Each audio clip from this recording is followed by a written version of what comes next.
우리 11시 예배 가운데 오신 여러분들을 진심으로 환영하고 축복합니다. 오늘은 느헤미야를 통한 위로라는 제목을 가지고 함께 말씀을 나누도록 하겠습니다. 에스라, 느헤미야, 에스더. 지금 열심히 라이하고 태민이가 김 목사님을 통해서 성경 목록을 열심히 외우고 있어요. 에스라, 느헤미야, 에스더는 이스라엘 백성들이 바벨론이라는 나라에 의해 멸망을 하게 됩니다. 그러나 멸망하는 것으로 끝나는 것이 아니라 하나님의 섭리 가운데 회복하고 다시 돌아오는 내용을 공통적으로 담고 있는 책들입니다. 그래서 에스라, 느헤미야, 에스더 하면은 이스라엘 백성들이 바벨론에 의해서 멸망했지만 다시 하나님의 섭리와 은혜로 돌아오는구나 라고 생각을 하시면 됩니다. 이스라엘은 솔로몬의 통치 이후에는 나라가 둘로 나뉘게 됩니다. 하나는 북이스라엘이고 하나는 남유다입니다. 그런데 이 북이스라엘은 722년경에 아수르 살마네셀 왕에게 멸망을 당하게 됩니다. 그리고 남유다는 바벨론의 느부갓네살, 느부갓네살 왕에 의해서 BC 586년경에 멸망을 당하게 됩니다. 그러나 이 바벨론도 영원할 것 같았지만 바벨론 역시 망하게 되는데 페르시아에 의해서 나라가 망하게 됩니다. 패권을 넘겨주게 돼요. 그리고 하나님이 간섭하셔서 이방 왕에게 그 마음을 간섭하셔서 고레스 왕 마음을 움직이시고 포로로 잡혀있던 이스라엘 백성들이 다시 예루살렘으로 돌아갈 수 있도록 허락하십니다. 그래서 1차에는 수룹바벨과 무리들이 함께 와서 무엇을 하냐면 성전을 재건합니다. 한 20년에 걸쳐서 성전을 재건하게 되죠. 2차에는 에스라가 사람들이 와서 신앙운동, 신앙개혁을 이루어가게 됩니다. 그리고 3차에서는 느헤미야와 사람들이 돌아와 나머지 과업, 성벽을 재건하는 것을 다루게 됩니다. 이런 포로기한 당시 회복을 다루고 있는 것이 바로 에스라, 느헤미야, 에스더서입니다. 오늘 느헤미야 1장을 보게 되면은요, 느헤미야가 아닥사스다 왕, 발음을 잘하셔야 돼요. 저도 헷갈려요. 아닥사스다 왕 제20년 기슬르월.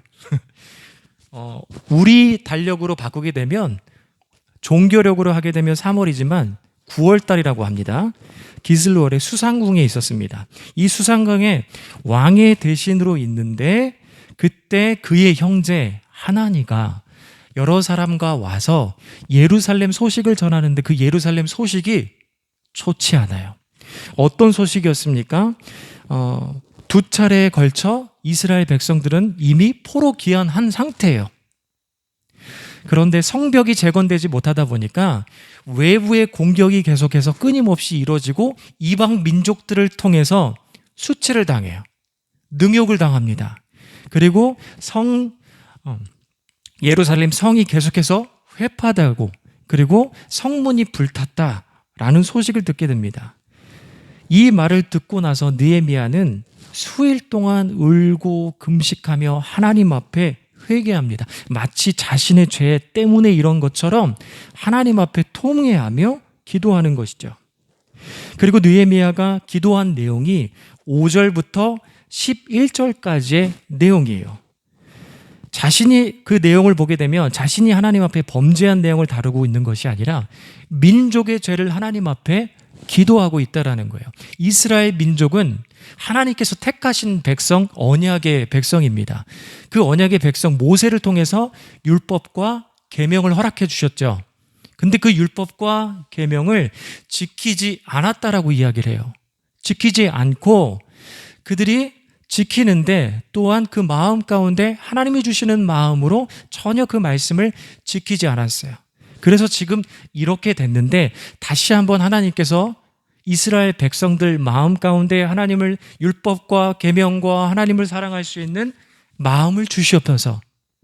그래서 그 율법과 계명을 지키면 여기저기 흩어져 있는 디아스포라처럼 흩어져 있는 유대인들을 다시 한번 모아 예전의 이스라엘로 회복시켜 주십시오 라는 기도의 내용을 5절부터 11절까지 담고 있어요. 근데 여기 느헤미야의 기도를 보면은요, 모세로부터 받은 율법과 계명을 지키지 않았다라고 해요. 근데 여러분, 제가 질문할게요. 정말 이스라엘 백성들이 율법과 계명을 지키지 않았나요? 아니에요. 지켰어요. 여러분, 우리가 지금 오늘도 우리가 함께 모여서 예배를 드립니다. 그렇죠? 예배를 드리는데 순서에 따라서 묵상하기도 하고 기도하기도 하고 찬양하기도 하고 지금 이 순간에는 말씀을 듣고 있습니다. 그리고 지난주죠. 우리가 부활절로서 절기를 지켰어요. 마찬가지예요. 이스라엘 백성들도 율법을 따라 제사를 드렸어요. 그리고 계명에 따라서 때때마다 그들은 절기를 지켰어요. 근데 왜 느헤미야는 율법과 계명을 지키지 않았다라고 고백하며 하나님 앞에 기도했을까요? 제가 이 부분을 예배와 관련된 말씀으로 한번 설명해 보도록 하겠습니다. 여러분, 예배하면 우리가 제일 먼저 생각나는 말씀은 창세기 4장일 거예요. 가인과 아벨. 두 형제가 하나님 앞에 예배를 드립니다. 예배를 드리는데 가인은 땅의 소산을 가지고 예배를 드렸어요. 그리고 아벨 동생은 양을 잡고 양의 피로 하나님 앞에 예배를 드렸어요. 그런데 우리는 다 알고 있죠. 결과적으로 다 알고 있죠. 모르는 사람도 있겠지만 결과적으로 다 알고 있습니다. 누구의 예배를 받으셨죠? 가인의 예배를 받지 않고 아벨의 예배를 받으셨어요. 그러면 예배의 방법이 잘못됐나? 가인의 방법이 잘못됐나? 근데 우리가 레위기를 보게 되면 동물의 피를 드리지 않고도 드리는 예배가 두 번째 소제로서 예배를 드린다라는 거예요. 그렇다면 예배의 방법이 잘못된 것이라고 말하기는 조금 어려울 것 같아요. 근데 왜 가인의 예배를 받지 않았을까? 4장 4절에 어떤 단어가 나와 있냐면 받으셨으나 라는 단어가 나와 있어요. 이 단어는요, 원어적으로 보게 되면 주도 면밀히 하나님께서 살펴보신다라는 거예요. 예배를 드리는 자의 마음을 주도 면밀히 살피셨어요. 그런데 가인의 마음 가운데는 하나님 중심적으로 예배를 드린다기보다는 인간 중심적인 예배를 드렸던 거예요. 왜냐하면 예배를 드렸어요. 제사를 드렸어요. 그리고 나서 하나님께서 그 예배를 받지 않으셨다라고 했을 때 제사를 드린 자가, 예배를 드린 자가 어떻게 해야 됩니까? 하나님, 제가 무엇을 잘못했습니까? 제가 하나님 앞에 예배를 드린다고, 제사를 드린다고 드렸는데 왜 동생의 제사는 받으시고 저의 제사는 받지 않았습니까? 제가 무엇을 수정하면 좋을까요? 이렇게 나와야 되잖아요. 제사를 드린 사람이라면. 그런데 가인은 어떻게 하죠? 성경에 보게 되면 안색이 변했어요. 하나님 앞에 제사를 드리는데 안색이 변했어요. 태민이가 아빠한테 대들며 안색이 변하는 것처럼 건방진 녀석, 안색이 변하는 거야. 말도 안 되는 거죠. 그러니까 이미 예배 드리고 난 이후에 가인의 모습만 봐도 하나님 중심의 예배가 아니라 주도 면밀히 살폈더니 가인 중심의 예배를 드렸던 거예요. 이스라엘 백성들이 율법과 계명을 지켰지요. 물론 지켰어요. 행위는 있었어요. 그런데 그 마음을 하나님이 주도 면밀히 살폈는데 거기에는 하나님이 없고 자신들의 의와 공의만 있었더라는 거예요. 그래서 하나님께서는 느헤미야를 통해서 지키지 않았다라고 고백을 하는 거죠. 여러분, 그리고 요한복음 4장에서는요, 사마리아에 있는 수가성과 예수님이 대화를 하면서 그 대화 내용 가운데 예배에 관한 정의를 예수님께서 딱 내려줘요. 수가성 여인, 사마리아 성 안에 있는 수가성 여인은 예수님께 뭐라고 질문하냐면 우리 조상은 그리심산에서 예배드리는 것이 맞다고 하고 유다 사람들은 예루살렘에서 예배를 드리는 것이 맞다라고 하는데 어느 것이 예수님 맞습니까? 예수님 말씀하시기를 그리심산에서 예루살렘에서 예배 드리는 것이 어느 장소에서 예배 드리는 것이 중요한 것이 아니라 예배 드리는 자가 영과 진리로 예배를 드려야 된다. 그럼 영과 진리라는 것은 뭐예요? 여기서 영은 푸뉴마라는 단어예요. 헬라어. 그 안에는 생명, 생령, 숨이라는 의미를 가지고 있대요. 무슨 말이냐? 예수님을 우리가 진정 믿고 그를 바라봤을 때 참 생명이 우리 안에 주어진다라는 거예요. 진리는요, 예수님이 가르쳐준 그 말씀 모든 것 하나하나가 진리라는 거예요. 그러면 이거를 쉽게 바꾼다면 뭐냐면 예수님이 주시는 마음과 예수님이 주시는 그 말씀의 가르침을 따라서 하나님 앞에 예배를 드려야 돼요. 근데 이스라엘 백성들이 나라가 둘로 나눠지는데 여로보암 왕이 어떻게 했습니까? 북이스라엘 사람들이 예루살렘에 가서 제사를 드리지 못하니 얼마나 그 마음 가운데 이제 성전을 다 지어놓고 그 아름다운 성에서 예배를 드리고 싶었겠어요. 못하니까 자기네들 마음대로 제사장을 뽑고 예배당 안에 하나님이 세운 질서 마음대로 다 무너뜨려 버렸어요. 그렇게 율법과 계명을 지켰기 때문에 지키지 않았다라고 이야기를 하는 거예요. 그리고 로마서 12장에 보면 이런 말씀이 있습니다. 너의 몸을 하나님을 기뻐하시는 거룩한 산 제물로 드리라. 이는 너희가 드릴 영적 예배니라. 여러분, 로마서 1장부터 11장까지는요 이론과 원리에 대해서 이야기를 해요. 그리스도인이 어떻게 살아야, 어떤 말씀의 기준을 가지고 살아야 되느냐, 이 원론적인 이야기를 합니다. 그리고 12장부터 16장까지는 삶에 대해서 이야기해요. 오늘 제가 읽은 말씀이요 12장에 배치하고 있어요. 그렇다면 이스라엘 백성들이 하나님 앞에 예배를 드리고 삶에 나아가서 그 받은 은혜와 사랑을 흘려보내야 된다라는 거예요. 열매를 맺어야 된다라는 거예요. 그런데 이스라엘 백성들이 제사를 드렸어요. 절기를 지켰어요. 그것으로 자신의 할 도리를 다 했다라고 생각만 하고 있는 거예요. 여러분, 율법을 압축하면 딱 두 가지가 나옵니다. 첫 번째, 큰 거, 하나님 사랑. 두 번째, 이웃 사랑이에요. 하나님을 사랑하듯이 이웃을 사랑하고 이웃을 섬기고 그가 아파하는 것을 함께 아파할 수 있는 그런 마음들이 있어야 되는데, 그런 열매가 있어야 되는데 그런 열매가 없다는 거예요. 여러분, 다시 한번 정리하자면 예배라는 말씀을 통해서 율법과 계명을 왜 지키지 않았나 라고 했을 때 그들이 율법의 계명을 지키는 그들의 마음을 주도 면밀히 살폈는데 그 안에는 하나님 중심이라기보다는 사람 중심이었어요. 그리고 하나님의 마음으로, 그러면 하나님이 주시는 그 가르침 질서대로 율법과 계명을 지켰는데 자신의 편의대로 그 질서를 다 무너뜨린 거예요. 그리고 그 율법과 계명을 가진 자로서 하나님을 사랑하고 이웃을 섬겨야 되는데 그러기보다는, 여러분 이사야 1장의 말씀을 보세요. 동물도 자기 주인, 자기 엄마를 알아보는데 이스라엘 백성들은 아니라는 거예요. 그 정도로 질서와 삶이 무너져 버린 게 이스라엘 백성들이었습니다. 그렇기 때문에 느헤미야는 이와 같이 율법과 계명을 지키지 않았다라고 이야기를 해요.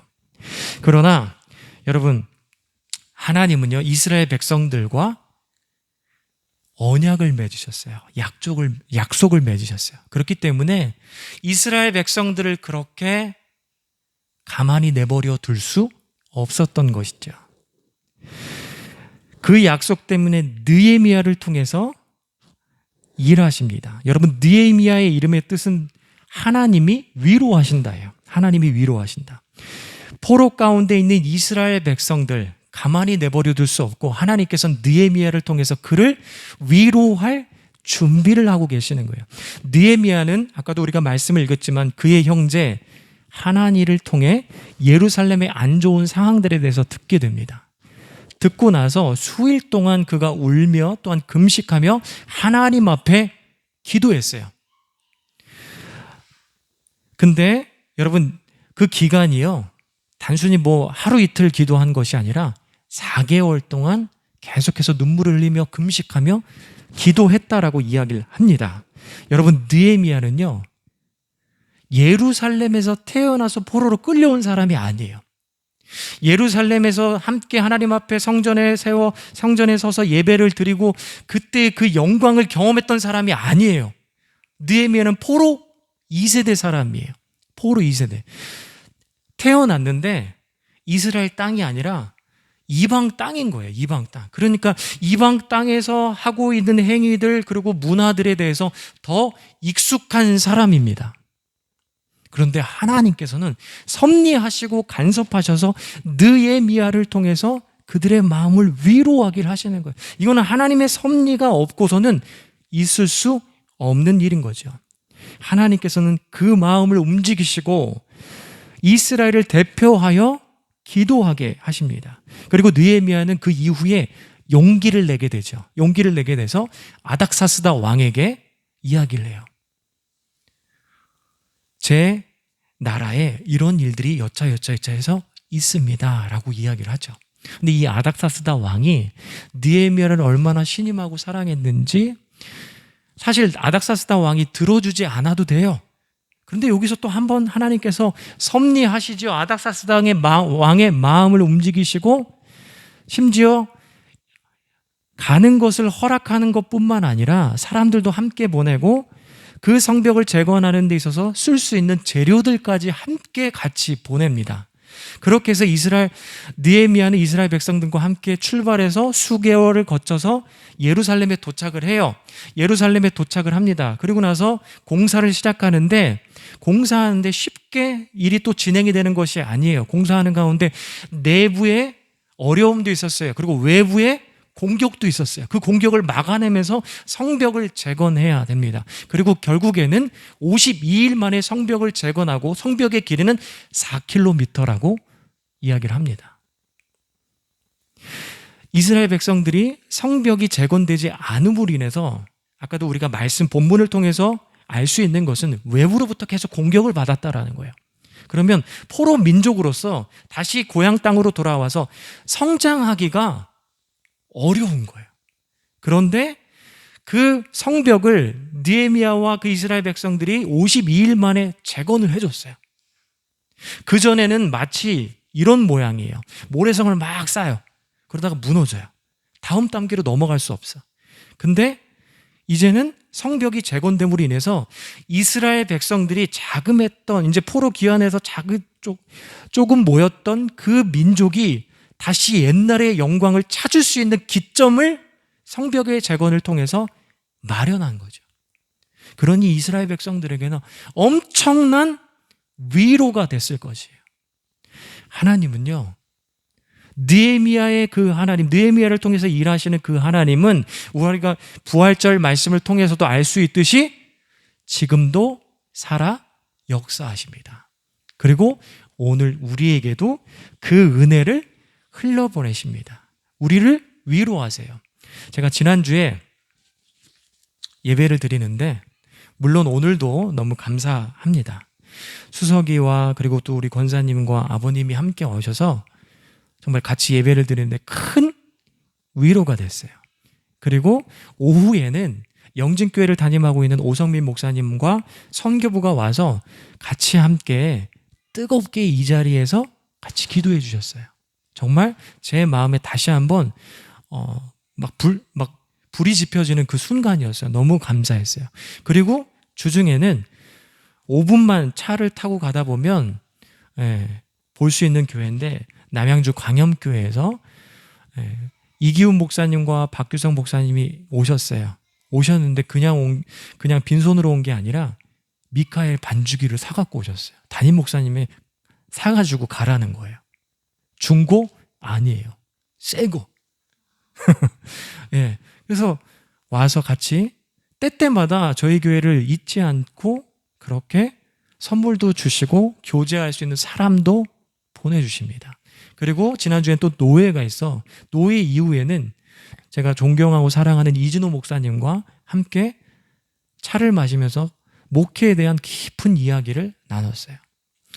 제가 무엇을 주고 받아서 위로가 됐다 이 말씀을 드리고 싶은 것이 아니라 제가 개척을 하면 잘할 수 있을까? 라는 생각이 있었고 개척을 하면 계속해서 나 혼자 예배 드리면 어떡하지? 우리 가족만 예배 드리면 어떡하지? 라는 생각이 사실 그런 두려움이 제 안에 있었어요. 그런데 하나님께서는 마치 느헤미야를 통해서 이스라엘 백성들을 위로하는 것처럼 저에게 위로할 선문들을 준비하셨어요. 그리고 혼자가 아니라 함께 그 길을 걸어갈 수 있는 수많은 사람들이 있다라는 것을 저에게 알려주셨어요. 하나님은요, 다시 한번 말씀드립니다. 지금도 살아계시고 나에게만 역사하는 것이 아니라 여러분들에게도 역사하셔서 지금도 여러분들에게 위로를 준비하고 계시다. 그 사실을 기억하는 저와 여러분이 되었으면 좋겠습니다. 11절 하반절에 이렇게 고백을 해요. 1장 11절 하반절에 눈으로 여러분 따라오시면 되겠습니다. 그때 내가 왕의 술관원이 되었느니라. 느헤미야가 술관원이 되었대요. 느헤미야는 수산궁에 있었는데 이 수산궁은 아닥사스다 왕이 한 4개의 궁이 있대요. 여름에 보내는 궁, 뭐 봄에, 가을에 뭐 이렇게 계절마다 바꿔서 가 있는 궁이 있는데 수산궁은 겨울에 해당되는 궁이라고 합니다. 아닥사스다 왕이 겨울에 주로 가 있는 궁이 수산궁인데 이 궁에서 느헤미야가 11절에 뭐라고 고백합니까? 그때 술 맡은 관원이 되었다라고 이야기를 해요. 다시 말하면 왕의 음료를 맡은 사람이 된 거예요. 왕이 음료를 먹기 전에 먼저 먹는 거예요. 이 안에 독국물이 있는지 나를 해롭게 하는 무언가가 있지는 않는지 그것을 확인했던 사람이 바로 느헤미야래요. 그러면 왕이 신임을 해야 됩니까? 하지 말아야 됩니까? 엄청나게 신임을 해야 됩니다. 그리고 왕이라는 그 자리는요, 언제 어디서 어떻게 어떠한 위험을 받을지 몰라요. 그렇기 때문에 주변에 있는 사람들 측근은 확실히 왕이 신임하고 사랑하는 사람이어야 합니다. 그렇게 느헤미야는 왕의 신임을 받았는지 정치적 일선에 있는 사람들 그리고 군사를 다스리는 사람들에게는 어마어마한 또한 영향력을 끼치고 있던 사람이었어요. 여러분, 그렇게 느헤미야가 그 중요한 자리가 하필 이스라엘 백성들이 지금 어려움을 공경에 당하고 있을 그때에 지금 이 순간 느헤미야가 왜 그 자리에 있겠습니까? 물론 느헤미야가 개인적인 능력을 통해서 그 자리에 있을 수도 있으나 이것은 하나님의 섭리이자 하나님의 은혜라는 거예요. 왜냐하면 하나님께서는요, 여러분 기억하시기 바랍니다. 자신의 뜻을 이루기 위해서 하나님의 사람들을 필요로 하는 자리에 세우시기도 한다라는 것이에요. 아멘? 자신의 뜻을 이루기 위해서 하나님의 사람들을 필요로 하는 자리에 세우게. 여러분, 딱 이 말씀을 들으면 누가 생각나죠? 바로 애굽의 요셉. 애굽의 총리라고 얘기할 뻔했어. 애굽의 총리가 된 요셉. 그렇죠? 왜 애굽에 요셉을 총리로 보냅니까? 단지 요셉을 사랑하셔서 그리고 그의 가족들만 살리기 위해서 요셉을 애굽의 총리로 보냈을까요? 아니에요. 하나님께서는요, 먼저는 아브라함과의 약속이 있어요. 내 자손을 바다의 모래와 같이 그리고 하늘의 달과 별과 같이 많게 할 것이다라는 아브라함과의 약속이 있기 때문에 그 약속을 지키고자 요셉을 애굽의 총리로 세우신 거예요. 그래서 이스라엘 민족이 그 이후에는 어떻게 됩니까? 작은 부족이라고 이야기를 하면 그 이후에 출애굽기 이후에는 정말 한 나라 민족이 되어지는 거예요. 그때 애굽은 마치 미국과 같이 러시아와 같이 최강대국이었어요. 강대국의 요셉과 그의 가족들을 집어넣음으로 인해서 그곳에서 지키시고 보호하신 거예요. 하나님께서는 그 큰 그림을 그렇게 그려가 계시고 있었던 것이죠. 여러분, 우리가 있는 이 자리, 세상 사람들은 그렇게 이야기를 해요. 우연이다라고 이야기를 합니다. 그렇죠? 그런데 우리는요, 성도라고 말하면 그것은 우연이 아닌 거예요. 내가 지금 남들과 비교했을 때 나이스하지 않을 수도 있어요. 조금 많이 좀 자존감도 내려가면서 비교당하면서 할 수 있으나 분명한 것은 그럼에도 불구하고 이 모든 것이 하나님의 계획이 있다라는 거예요. 제가 3년 동안 개척을 준비하면서 원래는 아르바이트나 이런 것들에 대해서 전혀 생각하지 않았어요. 왜? 저는 학창 시절부터 중고등부 이제 교회에서 회장, 군대 가서는 군종도 하고, 그리고 나름 엘리트 코스를 이렇게, 죄송합니다. 한 번도 이제 아르바이트 이런 것들을 해보지 않았기 때문에 자신감이 없었어요. 그런데 누구를 통해서 아르바이트를 하게 되고, 거기서 제가 수석이하고 동료를 만난 거예요. 그리고 친구들이 지금 나와서 예배를 드리고 있기 때문에 얘기하는 것이 아니라, 내가 있는 그 자리, 비록 내가 생각했을 때 내 계획과는 상관없이 그 자리에 있는 것 같으나 그것 또한 하나님의 인도하심이라는 거예요.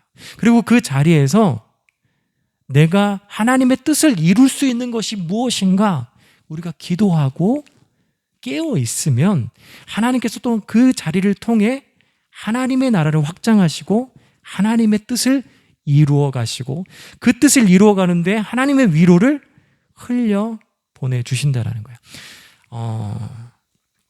제가 예전에 오늘 사람들이 많아서 제가 좀 흥분했어요. 제가 예전에 그 군대 이야기를 하다만 이야기가 있어요. 오늘 마무리를 지을게요. 저는 원래 군대 강원도 양구 백두산 부대를 나왔는데, 원래 군대를 가기 전에 북한 땅을 바라보면서 철제 근무, 그렇죠? 북한 땅을 바라보면서 기도해야겠다라는, 기도하고 싶은 그런 마음이 간절했어요. 그래서 양구 갔다길래 와 진짜 야 하나님이 인도하시나 보다 그렇게 생각을 했었어요. 왜? 양구는 그냥 전방이 아니에요. 거기 갔는데 군종 목사님이 그런 얘기를 하죠. 여러분들 마음 다 내려놓고, 여러분들은 최전방에 왔으니까 마음 다 내려놓으라고 최전방으로 갔어요. 이제 산에만 올라가면 돼. 근데 산에 올라가지 않고 산 밑에 포병으로 세우시더라고. 그래서 조금 아쉬웠어요. 근데 하나님께 이제 막 기도했죠. 하나님, 제가 왜 포병입니까? 제가 왜 여기서 군 생활을 해야 됩니까? 막 이런 질문을 하면서 하나님 앞에 기도하는데, 어느 날인가 야간 근무를 쓰고 와서 얄미운 후임이 하나 있는데 좀 괴롭혀줘야겠다. 어마무시하게 괴롭혀줘야겠다. 이런 생각을 하고 탁 자고 있는 그 친구 머리맡에 갔어요. 근데 여러분, 제가 어떻게 했을까요? 그 친구를 놓고 제가 기도했어요. 나도 모르게 기도했어. 그리고 나서 자리에 돌아오는데 제 마음속에 마음에 이런 어떤 소리가 막 들리는 거예요. 네가 그러려고 거기 가 있는 거야. 그 당시에 제게 어떤 제안이 왔냐면, 제가 이제 신학교를 나오다 보니까 교회에서 군종병을 하라는 거예요. 대대 군종을 하라는 거예요. 근데 그 순간 그 일을 겪고 나서 제가 못 가겠더라고요. 이 사람들을 어떻게 보면 배신을 하고 갈 수가 없겠다라는 거예요. 그래서 거기에 남아서 힘들었지만 그래도 하나님이 분명히 이래서 내가 여기에 왔구나라는 사명을 한번 깨우쳐 주시고, 그 자리에서 나름 열심히 신앙생활하고 군종병, 포대 군종으로서 그 사람들을 인도하고 그렇게 군생활을 마무리했던 기억이 있습니다. 여러분, 우리에게 허락된 이 자리, 그 또한 하나님의 은혜라는 것을 기억했으면 좋겠습니다. 마무리하도록 하겠습니다. 이스라엘 백성들이 포로기에 갈 수밖에 없었던 것은 모세의 율법과 계명을 지키긴 지켰어도 그 안에 진정 하나님을 사랑하는 마음이 없었습니다.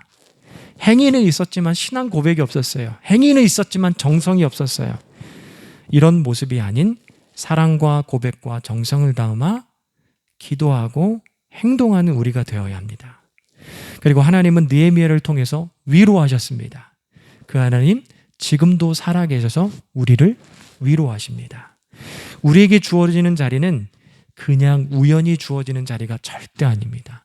이 모든 것이 하나님의 섭리요, 그 자리를 통해 하나님의 뜻을 알고 이루어갈 수 있는 저와 여러분이 되길 간절히 축복합니다. 말씀을 마치도록 하겠습니다. 함께 말씀을 기억하며 함께 묵상하며 기도하겠습니다.